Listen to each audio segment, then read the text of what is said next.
Sebagaimana kita ketahui, Perang Dunia Kedua melahirkan pemenang, dan para pemenang ini kemudian mengerucut menjadi dua kelompok. Yang pertama, yang disebut dengan Uni Soviet di bawah pimpinan Rusia, dan yang kedua sekutu di bawah pimpinan Amerika. Dua kelompok besar ini bersaing untuk menguasai dunia, mempengaruhi dunia, mengambil keuntungan ekonomi dunia semaksimal mungkin. Dan sebagaimana kita ketahui, sejak Uni Soviet kalah di Afghanistan melawan Mujahidin, ini bukan saja Uni Soviet bubar, tetapi melahirkan apa yang kita kenal dengan dunia yang unipolar atau monopolar. Yang sebelumnya bipolar kini menjadi unipolar, dan Amerika serta sekutunya menjadi satu-satunya kekuatan di tingkat global. Amerika dan sekutunya mengontrol dunia sepenuhnya, secara langsung maupun tidak langsung. Tetapi sejak Amerika dan sekutunya kalah di Afghanistan juga oleh Taliban, maka sebetulnya ini dimulainya era baru dari dunia monopolar, unipolar menjadi multipolar. Muncul kekuatan-kekuatan baru di tingkat global yang juga ikut mewarnai dunia. Katakanlah Cina diikuti oleh India dan sejumlah negara lain. Kekuatan dunia baru ini baik secara ekonomi, teknologi, bahkan juga militer. Sehingga kemudian kita harus pandai-pandai memilih mana kawan dan mana teman yang sejati. Kita juga tidak boleh mengutuk pada satu dua negara saja, tetapi kita harus merangkul sebanyak-banyaknya negara di tingkat global demi memperjuangkan kepentingan nasional kita. Sebagaimana kita ketahui, sejarah mengajarkan kita bahwa setiap perubahan peta global itu pasti melahirkan peristiwa-peristiwa besar, sebagaimana Perang Dunia Pertama dan Perang Dunia Kedua. Titik apinya sudah menyala. Yang pertama di Ukraina, dan yang kedua kini di Gaza, Palestina. Titik api yang lainnya yang potensial untuk meletup ada di Selat Taiwan, juga di Laut Cina Selatan. Dan bukan mustahil nanti akan muncul titik api yang baru. Karena itu kita harus waspada. Dalam situasi seperti inilah kini kita berproses untuk membentuk kepemimpinan nasional yang baru melalui proses pemilu. Hari-hari ini kita menyaksikan seluruh masyarakat ikut berdiskusi, ikut membicarakan, dan juga berusaha untuk ikut mempengaruhi dengan caranya sendiri, dengan kemampuannya sendiri, bagaimana orang-orang yang terpilih bisa memimpin Indonesia ke depan. Kalau saya perhatikan, khususnya di sosial media, terlalu banyak energi yang terbuang, terlalu banyak pembicaraan yang tidak rasional dan tidak proporsional. Padahal tantangan di luar biasa besarnya.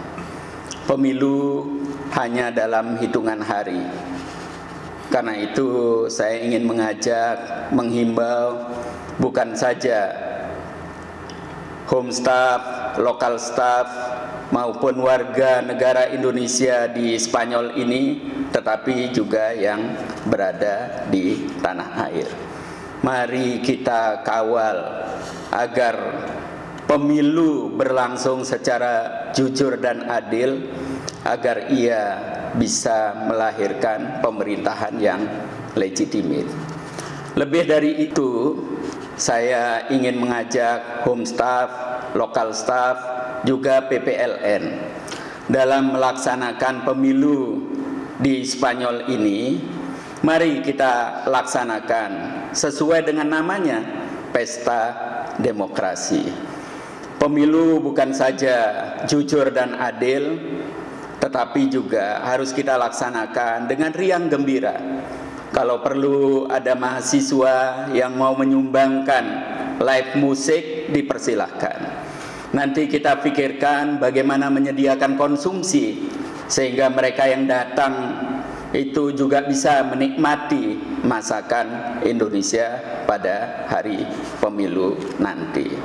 Nah, lebih dari itu, saya juga ingin mengajak kita semua untuk berpakaian sesuai dengan daerah asalnya masing-masing, sehingga akan nampak warna-warni, suasana gembira pada saat pemilu nanti. Kita perlu menunjukkan kepada dunia, dalam dunia yang semakin sempit dan transparan ini, bahwa kita sudah dewasa dalam berdemokrasi. Lebih dari itu, perlu kita sadari bahwa Indonesia terlalu besar, baik kalau kita bicara wilayahnya atau luas wilayahnya, jumlah penduduknya, maupun potensi alamiahnya. Karena itu, Indonesia terlalu besar untuk dipimpin oleh 1-2 orang saja. Indonesia terlalu besar untuk dipimpin oleh 1-2 partai saja. Alangkah indahnya jika pemenang nanti, siapapun pasangannya, itu mengajak serta mereka yang belum menang. Karena saya yakin 3 pasang yang melalui proses transparan dan terbuka, mereka adalah putra-putra terbaik Indonesia. Sayang kalau tenaganya, pikirannya, idealismenya itu tidak dimanfaatkan demi kemajuan bangsa dan negara. Saya juga ingin mengingatkan, jangan ikuti pandangan kelompok materialisme yang tidak percaya kepada akhirat, sebagaimana diungkapkan oleh Harold Laswell dengan kata-kata yang sangat terkenal, who get what, when and how. Ini adalah pandangan kelompok materialistis yang seolah-olah hidup hanya di dunia saja, sehingga politik ditafsirkan dengan materi dan kekuasaan. Bagi kita bangsa Indonesia yang beriman apapun agamanya dan percaya akan akhirat, politik adalah sarana pengabdian, politik adalah sarana ibadah. Karena itu kekuasaan bukan diperbutkan. Memang ada kontestasi, tetapi yang lebih penting juga adalah partisipasi.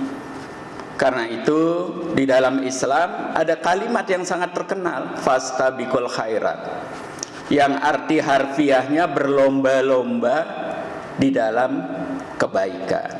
Dalam konteks ini saya ingin memberikan makna yang lebih jauh. Mari berlomba-lomba untuk memberikan yang terbaik yang kita miliki untuk negara. Mari berlomba-lomba untuk memberikan yang terbaik yang kita miliki untuk umat. Mari berlomba-lomba untuk memberikan yang terbaik yang kita miliki untuk rakyat secara keseluruhan, apapun etnisnya, apapun sukunya, dan apapun agamanya. Karena itu kebersamaan menjadi hal yang sangat penting di dalam konteks global saat ini. Karena kompetitor kita yang sesungguhnya ada di luar negeri, bukan di dalam negeri. Dalam nomenklatur ilmu politik, kabinet seperti ini disebut dengan kabinet persatuan. Jadi ada di dalam teori politik, dan banyak negara mengamalkan pola seperti ini. Sebelum saya mengakhiri, saya membayangkan jika pembangunan yang sudah dilaksanakan oleh pemerintahan saat ini dan sebelumnya kita lanjutkan, maka infrastruktur yang namanya jalan tol di Jawa akan tersambung dari barat sampai ke timur. Kereta cepat akan tersambung dari barat sampai ke timur Pulau Jawa. Dan kalau ini dilanjutkan, maka jalan tol di Sumatera akan tuntas, diikuti dengan jalur kereta api. Bahkan saya bermimpi Kalimantan, Sulawesi, dan Papua juga akan menyusul, akan memiliki jalan tol yang menghubungkan kota-kota besarnya, juga jalan kereta sebagaimana yang kita lihat bersama di kawasan Uni Eropa ini, di Spanyol pada khususnya. Kalau itu terjadi, maka kita bukan saja bisa mengejar Korea yang saat ini bangsa Indonesia sangat bangga-banggakan, sangat agung-agungkan. Bahkan kita bisa menyalipnya karena potensi alamiah kita jauh lebih besar dari Korea. Karena itu saya berharap kita menyadari apakah terkait dengan potensi alamiah luar biasa yang kita miliki, tapi juga tantangan yang harus kita hadapi di tingkat global yang bukan saja semakin ketat, tetapi juga seringkali semakin keras. Mudah-mudahan apa yang saya sampaikan ada maknanya. Billahi taufiq wal hidayah. Wassalamualaikum warahmatullahi wabarakatuh.